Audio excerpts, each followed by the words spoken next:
dans cette même occurrence de l'affaire Branco, il y a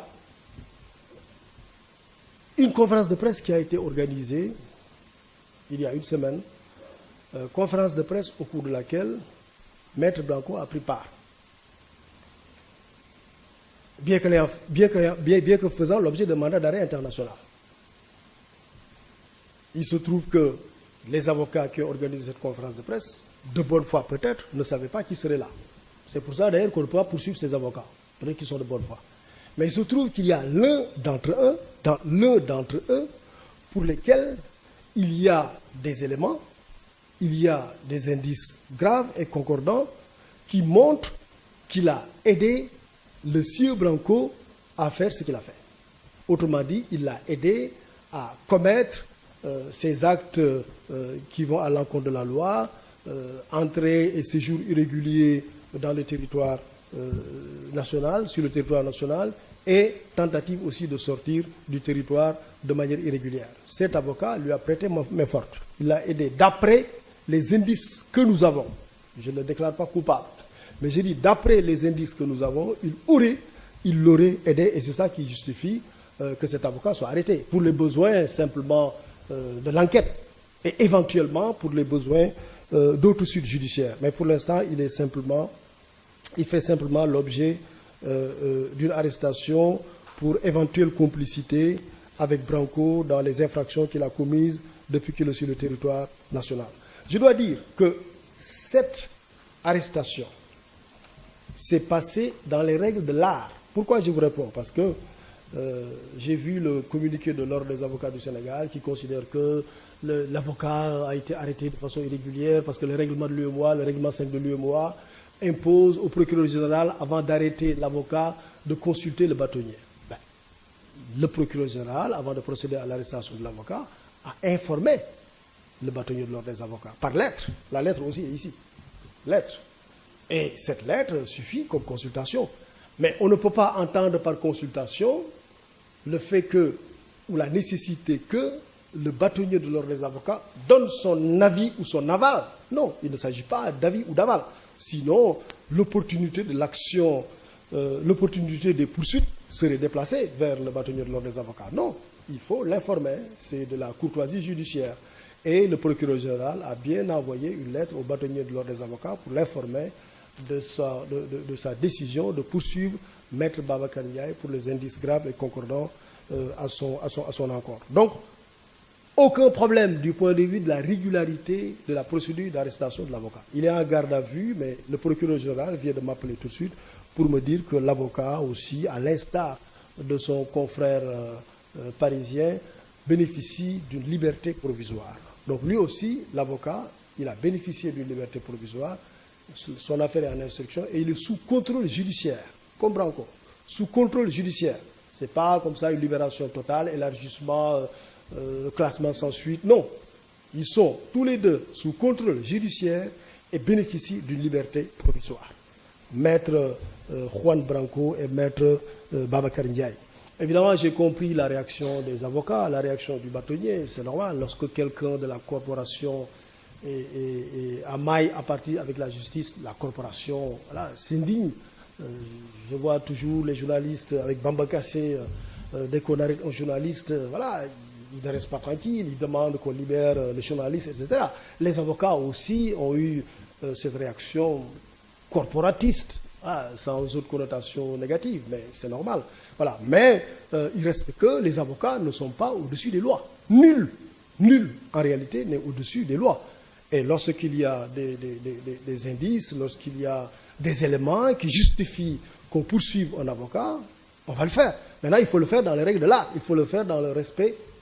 des procédures. Et en l'occurrence, c'est au niveau de la cour d'appel que les avocats doivent faire l'objet de poursuites. Si c'est en instruction, c'est la chambre d'accusation. Et si c'est en jugement, c'est une chambre de jugement au niveau de la cour d'appel. Parce qu'ils bénéficient de ce qu'on appelle un privilège de juridiction. Mais attention, privilège de juridiction ne signifie pas impunité. Privilège de juridiction, ça veut dire juste qu'on vous juge d'après des procédures dérogatoires au droit commun. Donc voilà, c'est essentiellement ça. Mais maintenant, c'est bien que le Conseil de l'ordre des avocats ait fait un communiqué pour dénoncer la procédure, défendre un des leurs, c'est normal. Mais je pense aussi que le bâtonnier devrait aussi s'employer à admonester les avocats, à leur dire quand même qu'un avocat qui respecte sa déontologie, qui respecte les règles régissant l'éthique de sa profession, ne doit pas prêter main forte à des malfaiteurs. Un avocat ne doit pas concourir, ne doit pas faciliter la commission d'infractions. Ce n'est pas parce qu'on porte une robe noire qu'on est avocat qu'on peut aider quelqu'un à commettre des actes d'infraction. Et ici, en l'occurrence, c'est des actes d'infraction qui ont été commis. Et je voudrais aussi m'adresser au barreau, mais au-delà du barreau, le bâtonnier des avocats, pour aussi conseiller, recommander, admonester les avocats pour qu'ils s'abstiennent de contribuer à la commission de certaines infractions. Mais tout compte fait, le procureur national vient de m'informer qu'il y a une mesure de levée de sa garde à vue, et donc le sieur Babacar Ndiaye est libre de ses actions, de ses mouvements, mais reste à la disposition de la justice, parce que l'affaire aussi fera l'objet d'instruction et aura le traitement judiciaire qu'il faut. Ils sont donc sous contrôle judiciaire et doivent rester à la disposition de la justice. N'ayant pas de problème de représentativité, de garantie de représentativité, on leur a accordé donc une liberté provisoire. Troisième question que je voulais évoquer avec vous, c'est que il faut dire aussi que à la suite des dernières arrestations que nous avons connues, il y a dans les établissements pénitentiaires du Sénégal un mot d'ordre de grève de la faim, ou de jet comme on l'appelle, qui a été émis par un certain leader. Ils sont en grève de la faim. Maintenant, sur la grève de la faim, il y a un préalable terminologique. C'est que d'abord, il y a la grève de la faim totale et la grève de la faim partielle. La grève de la faim totale, c'est qu'on ne boit pas, on ne mange pas. Et on ne prend aussi aucune substance artificielle qui peut soutenir l'organisme. Diète totale. C'est le cas de Maître Juan Branco. Depuis qu'il est au Sénégal, il a observé une diète totale. Il y a la grève partielle. La grève partielle, c'est cette grève qu'on fait, on ne s'alimente pas, mais on boit de l'eau. On boit de l'eau pour que le corps ne se déshydrate pas. C'est l'option de grève de la faim de la plupart des pensionnaires des établissements pénitentiaires du Sénégal. C'est une grève partielle. On boit de l'eau, mais on ne s'alimente pas. C'est l'option. C'est l'option de Ousmane Sonko, depuis lundi qu'il est à la maison d'arrêt de Sébikotane.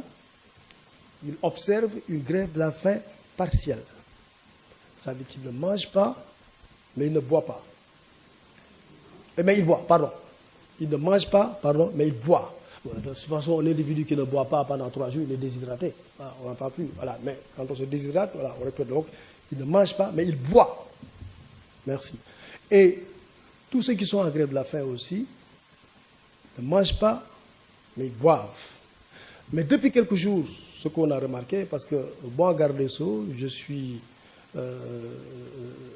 réceptionnaire, on m'envoie les comptes rendus de ce qui se passe dans les prisons du Sénégal. Et moi, quand on m'envoie les comptes rendus, je les lis, je les exploite, parce qu'il y va aussi de la responsabilité de l'État. Il résulte des comptes rendus de l'administration pénitentiaire que le samedi matin, M. Ousmane Sonko a pris son petit déjeuner. Le samedi matin.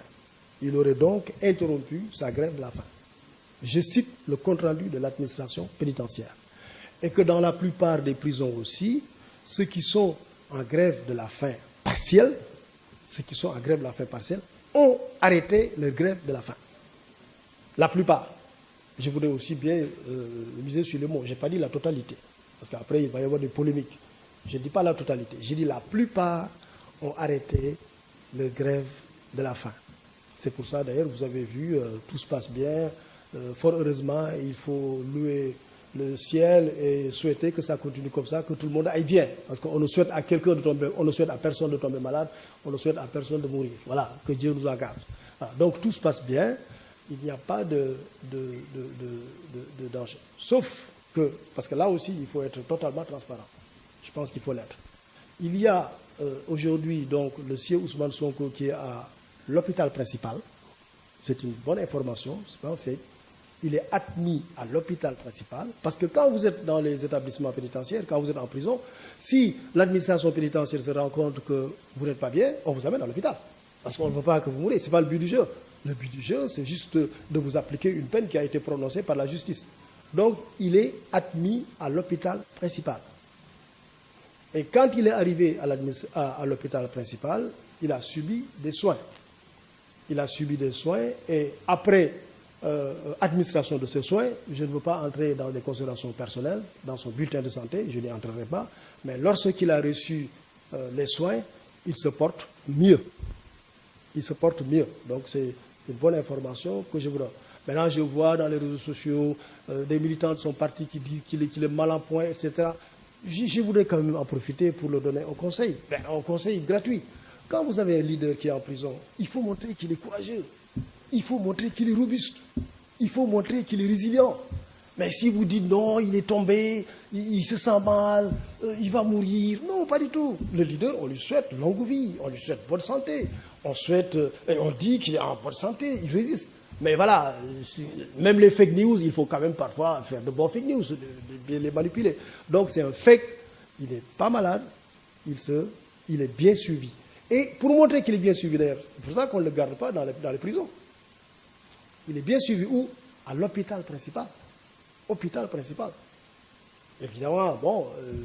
ça ne veut pas dire qu'on est à l'hôpital principal, qu'on n'est plus en prison. Oui, il est toujours en prison. Mais dans un centre où il y a le plateau technique pour assurer correctement leur prise en charge. Voilà, donc il y a d'autres qui sont au pavillon spécial de Dantec. Pour l'essentiel, ils ont arrêté la grève de la faim. Il y a le CIE Pape Alé Niang qui continue sa grève de la faim.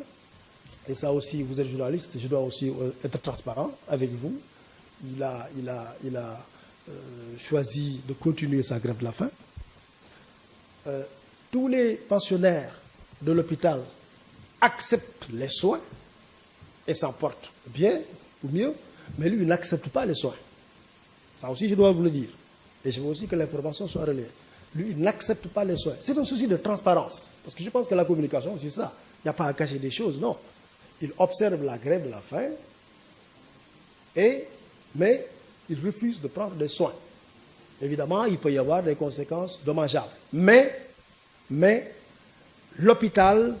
assure un suivi et un contrôle régulier sur son état de santé. Donc voilà ce que je voulais dire sur le suivi sanitaire des pensionnaires des établissements sanitaires. Et puis je vais peut-être terminer par un point, c'est sur l'attentat. Parce que, en réalité, c'est aussi un attentat. L'attentat qui a été commis à Yarach, sur un bus. Les individus qui sont dans un bus, qui vont aller à leur travail, qui vont vaquer à leur occupation, se sont vus larguer dans le bus qui les transportait un cocktail Molotov. Ce n'est ni plus ni moins qu'un attentat. C'est un acte terroriste. Et je voudrais en profiter ici pour dire que les actes terroristes sont prévus par notre législation. Et notre législation, notamment le Code pénal, dit constituent des actes de terrorisme punis de la réclusion criminelle à perpétuité lorsqu'ils sont commis intentionnellement en relation avec une entreprise individuelle ou collective ayant pour but d'intimider une population, de troubler gravement l'ordre ou le fonctionnement normal des institutions nationales. Mais toute personne qui recrute une autre personne pour faire partie d'un groupe ou pour participer à la commission d'un tel acte terroriste est punie de la réclusion criminelle à perpétuité. De même, toute personne qui fournit ou propose de fournir des armes à un groupe, à un membre d'un groupe ou à toute autre personne pour sa participation à la commission d'un acte terroriste est punie de la réclusion criminelle à perpétuité. Donc les actes de terrorisme, ici je voudrais vraiment insister sur ça, à l'intention de nos compatriotes, c'est des faits criminels. Et c'est des faits criminels pour leurs auteurs, pour leurs complices. Et c'est des faits criminels qui font l'objet de condamnation pénale, notamment la réclusion criminelle. Donc ici, je voulais en profiter pour parler aux jeunes membres d'organisations qui envisagent ou qui projettent de commettre de tels actes, d'appeler leur attention sur la gravité de tels actes et que de tels actes appellent un traitement pénal sévère. Le Sénégal est un pays, est un État de droit, c'est un État qui se caractérise en Afrique par sa stabilité politique exemplaire. C'est une grande démocratie, le Sénégal. Le Sénégal est entré dans les démocraties avant bien des pays européens, avant bien des pays américains. Donc, c'est un pays où l'État est fort, l'État est debout, c'est un pays avec des institutions fortes. Et le Sénégal ne peut pas accepter des entreprises terroristes qui visent à renverser l'ordre constitutionnel ou bien à déstabiliser l'État. Voilà les quelques considérations que je voulais faire en guise de prologue et je vais rester à votre disposition pour d'éventuelles questions. Voilà, je vous remercie.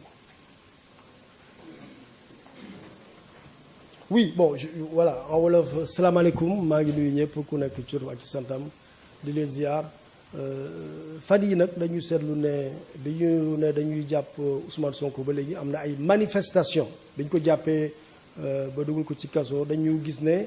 dafa am ay manifestation yu am ci réew mi waaye manifestation yi suñu seetloo ci Ndakaaru la région de Dakar ak région de Ziguinchor foofu moo am quelques manifestations même ci biir Dakar sax ay quelques points ñoo ko am ci biir loolu nag am na ñoo xam ne dañu jógoon pour yàq pour toj pour lakk ñeneen ñi ne daaneel leen nguur gi appel à l'insurrection ñeneen ñi di ut ay cocktail molotov ak yu mel noonu pour taal réew mi yàq lakk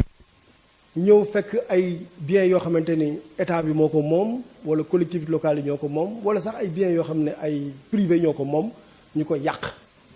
def ay manifestations yoo xam ne dañ koo tere. loolu nag bi mu amee jàpp nañ ci am na ñu ci jàpp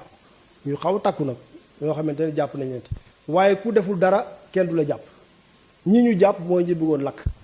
ñi ñu jàpp mooy ñi bëggoon toj ñi ñu jàpp mooy ñi nga xam ne dañoo ñëw yàq yëfu jàmbur. loolu ñooñu nag jàpp nañ leen loolu moom nekk na loo xamante ni gouvernement du Sénégal daf koy assumer ndaxte gouvernement nag suñ ko waxee nag bala ngaa nee nag gouvernement nga boo xamante ni say citoyen dañu lay respecté mooy gouvernement boo xam ne da ngay indi nag jàmm da ngay indi dal da ngay indi ordre da ngay indi ba nit ñi suñu génnee du ñu ragal ñu dogale leen da ngay indi ba nga xamante ni jaaykat bi su ubbee boutique am nit ay woyu duñu ñëw toj ko da ngay def ba nga xamante ni ñi bëgg a def ay acte de terrorisme mooy ñëw fekk lu mel ni li amoon Yaraax benn car boo xamante ni dafa ñëw di daw ñu sànni ci cocktail molotov mu am ay gaañu ba am ñaar ñu ci dee loolu gouvernement bu am fayda gouvernement bu xam liñ ko dénk du ko nangu loolu moo tax ñu jàpp ñooñu nga xamante ni jàpp nañ leen waaye ci biir loolu nag dañoo seetlu ne dafa am avocat tubaab boo xamante ni moom dafa ne mi ngi bokk ci avocat Ousmane Sonko yi waaye moom su nekk bi mu nekkee fële ci Europe day def li ñuy wax ay appel à l'insurrection day wax sénégalais yi jóg leen daaneel leen nguur gi lakk leen yàq leen toj leen waaw parce que moom sax bind na benn livre boo xam ne loolu la ciy wax nu ñuy yàqe nu ñuy tojee nu ñuy toje commissariat nu ñuy lakkee ay dëkk waaw loolu kooku nag bi mu defee loolu yépp jëmale ko ci suñu réew dafa defoon nag li ñuy wax mandat d'arrêt international mooy dañoo def benn këyit boo xamante ni dañ naan réew yi mu mën a jaar yépp wala Interpol foo leen ko mën a jàpp leen ko ngeen jébbal ko Sénégal bi mandat d'arrêt boobu amee nag moom mu tànnal ci boppam ñëw biir Sénégal làqatu nag dafa làqatu masqué wu ñëw Sénégal gisuñu ko sax bi muy dugg si ndax dafa masqué wu jaar fu compliqué mais bi mu ñëwee fii ba ñu yëg ko dañ ko commencé di seet ñu seet ko mu dem jël gaal dem ci géej gi dem ba Mauritanie foofu lañ ko jàpp dem ba Rosso ci Rosso lañ ko jàppee indiwaat ko fii remettre ko police Sénégal bi ñu ko remettre nag comme mandat d'arrêt suñ ko defee ci yow mooy suñu la jàppee rek kaso nga jëm amul sax jaar ci procureur ak yooyu déedéet dañ ko jàpp rek yóbbu ko kaso bi ñu ko yóbboo kaso nag comme mandat d'arrêt la benn juge d'instruction moo ko émettre mooy juge d'instruction deuxième cabinet moo ko lancé woon ñu jébbal ko juge d'instruction bi bi mu ñëwee nag juge d'instruction bi xool ko mandat bi kon jeex na dañ doon wër pour jàpp ko jàpp nañ ko ñëw na taxaw ñu ne ko léegi nag juge bi ne ko léegi nag yow dañu lay ndax ak li ñu lay topp yépp Sénégal te nga def ko te mu nekk ci mandat d'arrêt bi loolu nag dañ la koy toppee waaye loolu suñu la koy toppee mënuñu laa juger lundi wala mardi wala mercredi li ñuy wax flagrant délit déedéet xam nga suñu waxee appel à l'insurrection acte de manœuvre à provoquer à mettre en cause la sécurité publique renversement de l'ordre constitutionnel nekk na yoo xamante ni nekk na ay infraction yi ñuy wax criminel yoo xam ne soo ko defee yoon daf lay imposer souvent pour nga dem li ñuy wax information judiciaire mooy nga def l'enquête ba leeral loolu ba mu leer nañ donc loolu moo tax juge d'instruction bi ñu ko woowee bi ñu ko jébalee indi ko présenté ko daf ko inculpé ko waaye inculpé ko ne ko yow li ñu lay toppee nii l'enquête bi temps bi mu laaj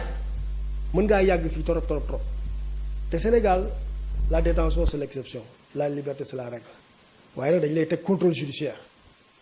su ñu defee contrôle judiciaire mooy inculpé nañ la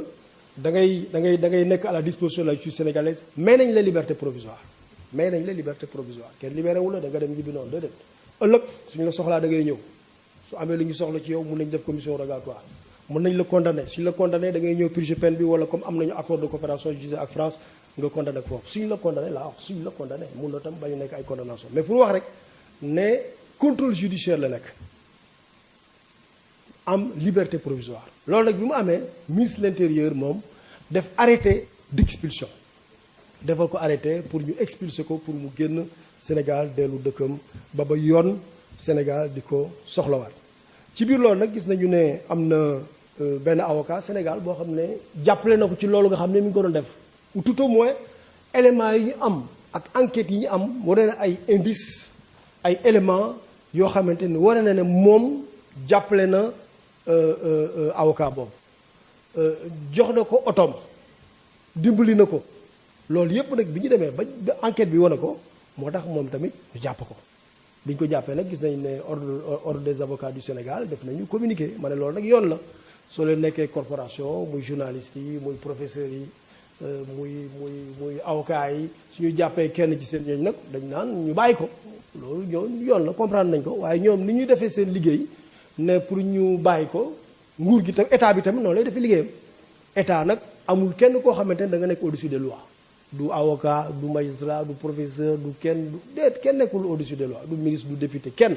nekkul au-dessus des lois moo tax ku yoon war a topp ku yoon war a tegu ci sa kaw day tegu sa kaw loolu moo tax ñu jàpp avocat boobu mu nekk en garde à vue biñ ko jàppee nag avocat yi wax laaj ne ñaan la ñu bàyyi ko waaye dañu maintenir garde à vue bi bâtonnier bi signé na benn communiqué ma ne ko waaw communiqué boobu de ñun mën nañ ko comprendre ndaxte loolu yoon la soo nekkee bâtonnier mu am avocat bu am jafe-jafe ak nguur da nga ko war a jàppale waaye tamit dama ne bâtonnier bi tamit soo amee ay avocat yoo xam ne dañoo def lu dul noonu war na leen ko wax su amee ay avocat yoo xamante ni benn waaye day def lu àndul ak yoon di def entrée et séjour irrégulier dans le territoire sénégalais avocat bu ko def bâtonnier bi def ko loolu waroo ko def avocat yu organiser conférence de presse boo xamante dafa am koo xam ne dafa am mandat d'arrêt international ñëw di ci bokk bâtonnier bi war leen wax ne waru leen ko def donc nag waxtaan wax dëgg ca la moom lay wax tamit yenn saa yi sama xarit journaliste yi man leen yéen tam da ngeen di wax ak seen i collègue bu leen bàyyi ba ñu jàpp leen ngeen ñëw ne bàyyi leen ko da ngeen leen di wax tamit ne leen bu leen def loolu loo xamante ni aussi yoon da koy tere su boobaa ci la affaire yi di gën a yomb donc maître Babacar Ndiaye boobu dañ ko jàpp mu ngi nekkoon garde à vue depuis samedi pour recel de malfaiteur ça veut dire que dafa jàppale koo xamante ni li muy def tegu ko ci yoon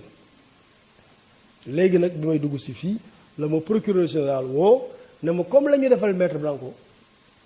juge d'instruction bi inculpé na ko def ko sous contrôle judiciaire may ko liberté provisoire moom tam liberté provisoire la ko may comme ñaari avocat la ñu woon ñu may leen ñoom ñaar ñëpp liberté provisoire ñu resté nag à la disposition de la justice saa yu leen soxlaa nag dañ leen woo wala suñu leen waree atte su fekkee jar na ko su ko éléments yi wonee dañ leen tamit atte waaw ci biir loolu nag may wax tamit ne dafa am yu bëri aussi yoo xam ne dama koy dégg ñu koy wax ay tel mi ngi fii dafa feebar dafa xawma lan ma ne foofu li mu mun a wax mooy bi ñu jàppee fan yi ñuy jàpp suite à l'arrestation du sieur Ousmane Sonko dañu joxe benn mot d'ordre ñoom ci prison yi ne def leen grève de la faim may wax nag ne grève de la faim ñaar la dafa am grève de la faim totale doo lekk doo naan suñu la bëggee piqûre sax wala jox la benn substance nga bañ grève de la faim totale dara du dugg ci sa yaram loolu moom la avocat français bi maître Branco loolu la defoon bi mu ñëwee Sénégal ba léegi nanguwul lekk nanguwul naan moom daf ci yokk sax nanguwul wax donc mu am nag grève de la faim partielle mooy ñooñu du ñu lekk waaye dañuy naan du ñu lekk waaye dañuy naan dinañu naan sax ndox bu bari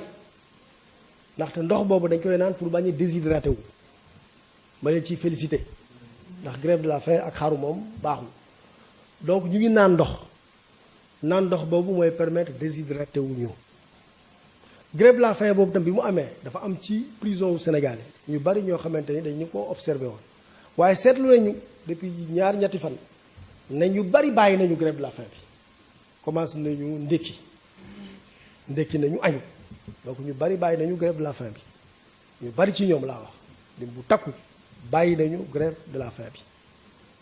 am na ci nag ñoo xamante ni seen situation sanitaire moo justifié ñu génne leen kaso yóbbu leen l'hôpital principal ñoom ñu ngi l'hôpital principal Cheikh Bara Ndiaye ci la bokk Pape Alé Niang ci la bokk ak Ousmane Sonko moom dafa defoon grève de la faim bi mu ñëwee d'après li ma jot ci compte rendu xam ministre de la justice dem kaso xamul foofu lu fa xew et ça mais day jot ay compte rendu yoo xam ne moom moo koy wax li xew parce que dafa ko war a suivre aussi parce que Sénégal justice ñu ngi ko rattaché ci administration pénitentiaire am na dëkk yoo xam ne mu ngi bokk ci ministère de l'intérieur fii sax Sénégal am na temps ci ministère de l'intérieur la bokkoon mais léegi justice mu ngi bokk administration pénitentiaire donc ñun dañuy surveiller contrôler di am compte rendu su lépp loo xamante ni dafay am ci kaso yi parce que kaso yi aussi dañu bëgg nit ñi am fa jàmm kaso yi aussi dañu bëgg mu set kaso yi dañu bëgg aussi parce que nit c'est pas parce que dafa nekk kaso rek que dafa war a nekk ci ay jafe-jafe déedéet au contraire kaso yi dañuy yokk confort bi sax ak lu mu gën ndaxte loolu mooy tamit respect des droits humains loolu sax moo tax ñu am l'observatoire national des lieux de privation de liberté buy dem di xool foofu ci kaso yi lu fa am pour informer la tutelle donc li ñuy jot ci compte rendu yi mooy ñu bari ñu defoon grève de la faim arrêté nañu grève de la faim bi commencé nañu lekk gis nañu tamit ne Ousmane Sonko samedi ndékki na naan na café donc grève de la faim bi arrêté woon na ko waaye docteur bi moo ne gis na ne nekkuloon à l'aise dafa mel ni dafa amoon malaise te dafa am nag docteur boo xamante ni muy nekk ci administration pénitentiaire képp koo xamante ni da ngaa feebar wala moo amul la dal ci biir kaso bi da lay génne yóbbu la ñu faj la faj bi nag su la neexee yow yaay wax fii lay faje su la neexee sax yow yaay wax docteur bi lay faj may nañ la ko loolu yoon boo ko maye parce que Sénégal aussi état de droit la ñoom nag hôpital principal lañ leen yóbbu tous les jours dañuy fay administration pénitentiaire mooy fay donc foofu Cheikh Bara Ndiaye fa la nekk Pape Alé Niang journaliste fa la nekk Ousmane Sonko fa la nekk Ousmane Sonko bi mu ñëwee ne moom yaramam neexul dañ ko defal traitement boo xamante ne du ma dugg ci détail waaye bi ñu ko defalee traitement bi rek am na féex am na taw féex donc fi mu nekk nii mën nañu jàpp ne santéem optimale dara jotu ko ci compte rendu bi ñu jot ci médecin bi parce que c'est les médecins qui nous informent c'est le médecin de l'administration pénitentiaire les médecins de l'hôpital principal donc moom mi ngi ci jàmmam waaye dama leen doon wax nag ne communication aussi transparence la te loolu sax moo tax ñuy communiquer pour manipulation yi intoxication fake news yàq yi wax loo xam ne du dëgg loolu pour ñu yàq ko la pour ñu génn ko fi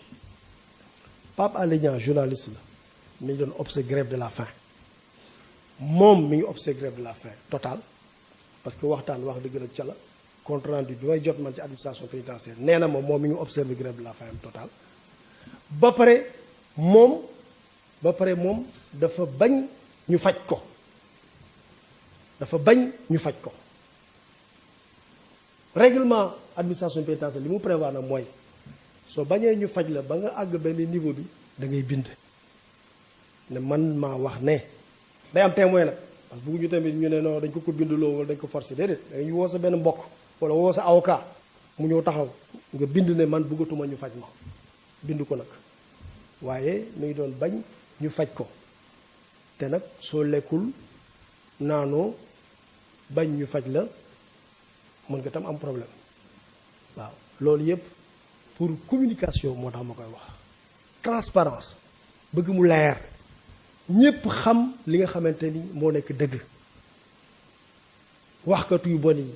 manipulation bi pour politique loolu ñu bàyyi ko te damay profité di wax ne dafa am parti politique boo xam ne dañuy bind maa ngi gis ñuy bind ci réseaux sociaux yi ne seen leader dafa sonn fi mu nekk nii dafa feebar dafa daanu dafa taay man leen déedéet soo leen amee leader bu nekk kaso nag ma profité conseiller leen mais da ngeen koy encouragé sax yéen tamit ne moom il est fort il est résilient il résiste jàmbaar la waaye lu leen nga ne daanu la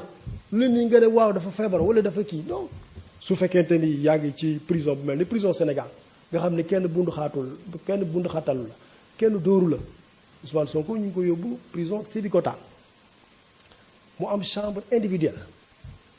am table de travail am chaise am toilette intérieure am ventilateur waa kay ku la defal loolu yëpp bugg la maltraité donc dama bëgg mu leer ne li ñuy wax ay feebar na ñu ngi ci feeg ni sant yàlla parce que Sénégal nekk na réew boo xamante ni soo nekkee ci kaso yi dañ la toppatoo ni ñu la war a toppatooyee soo bëggee sa famille ñoo la indil sa lekk am nañu dispositif boo xam ne lekk bi dañ ko sécuriser dañu indi benn kii boo xam ne dispositif boo xam ne ñaari clé leen nekk dañ lay garder clé bi nga jox clé bi nga ko wóolu parce que pour lekk bi sax ñu bañ cee dugal dara muy la indil añ mun nañu indil reer am nga droit visite moom may nañ ko mercredi toute la journée pour moom rek su bëggee mu recevoir ku ko neex avocat am saa yu ko bëggee gis da koy gis amul limite avocat bi su ko neexee mu ñëw ñaar ba ñetti yoon ci bis bi saa yu ko bëggee gis daf koy gis donc fii ci kaso yi soo fi nekkee état bi dafay veiller ci sa sécurité su ñu demee nag ba gis ne nga am problème wér-gu-yaram soo amee problème wér-gu-yaram foofu nag dañu lay génne kaso yóbbu l'hôpital parce que ku feebar nag l'hôpital ku feebar doo ko bàyyi kaso l'hôpital lañ lay yóbbu faj la waaye nag suñu la fajee tam ba nga wér ñu delloo la suñu la fajee ba nga wér ñu delloo la tant que wéroo nag duñu la delloo ndaxte loolu mooy yërmande loolu mooy ormal doomu aadama loolu mooy fonk droit de l'homme te Sénégal c'est un état de droit loolu daal je pense que moo ëppoon solo ci li ma bëggoon wax ma jeexal rek ci terrorisme bi parce que Sénégal ñun dañoo dégg acte terroriste ci ay réew yu bari réew Europe yi réew Amérique yi ak réew yoo xam ne sax Afrique ñoo ñu wër waaye keroog la ñu gis fii Sénégal terrorisme la de ñu dugg ci oto ñii di dem xew juge yi dañuy gën a am pouvoir pour condamner la parce que terrorisme dafa nekk loo xam ne day yàq réew ñuy wax nag ne ñi koy def yoon na leen topp na leen jàpp juger leen comme li ñu la war a juger waaye itam képp koo xam ne da nga ci nekk complice mooy nga jàppale leen complice nga ay daan yu am solo tamit la la code pénal di daan loolu daal moo doon li nga xamante ni bëggoon naa ci weccoo xalaat ak yéen pour ngeen xam ne ministre de la justice su demee bay génn di communiquer ak yéen ci lii ngeen xamante ni fi réew mi toll naafiq yi wax lu bon yàqkat yi manipulation fake news réeral nit ñi jaxase xelu nit ñi lëndëmal xelu nit ñi loolu moo tax ma génn fii ñëw wax parce que léegi tous les jours léegi manipulation rek tous les jours fake news ci réseaux sociaux yi ba nga xamante ni soo nekkee ci gouvernement sax il faut ngay réagir mais xam nga ministre mënul tous les jours ñëw wax suñu waxee mu ñëw weddi tous les jours mu ñëw weddi loolu ministre du ko def du liggéeyam te tal na leneen loolu moo tax sa président Macky Sall nañu ñu tànn ci suñu ministère yi nee na surtout ci ministère souveraineté affaires étrangères intérieures forces armées justice ñu am ay porte-parole yoo xamante ni saa yu ma tey wax ñu génn wax saa yu ma tey leeral ñu génn leeral bon ça n'empêche pas aussi communication traditionnelle yu ñu am na yoo xam ne comme ni ngeen ko seetloo procureur de la République mooy génn wax su dee dafa am commission d'une infraction mu war a informer nit ñi wala procureur général waaye dafa am yoo xamante ni yenn saa yi day am tey justice déclenché gul wala nekk na loo xamante ni sax procureur bi du ci mun wax wala secret de l'instruction ak loolu te loolu yenn saa yi dafay aaju rek ci wàllu justice su boobaa nag porte-parole du ministère de la justice nag moo ci wax ñun nag suñu porte-parole mi ngi nii mooy maître Abdoul Hamid Ndiaye mooy porte-parole du ministère de la justice ak docteur Mouhamadou Moustapha Fall moom mooy adjoint léegi saa yu ko jaree ñoom dinañu génn def communication ba leeral lépp lu ñu war a leeral te mu aaju ci wàllu justice su ko matee tamit procureur yi dañu wax su fekkente ne dañoo war a wax ci li xew ci seen parquet ci seen ressort su ko jaree tamit ministre de la justice dina génn moom tamit wax pour leeral askan wi leeral opinion bi muy sax opinion publique nationale ak opinion publique internationale parce que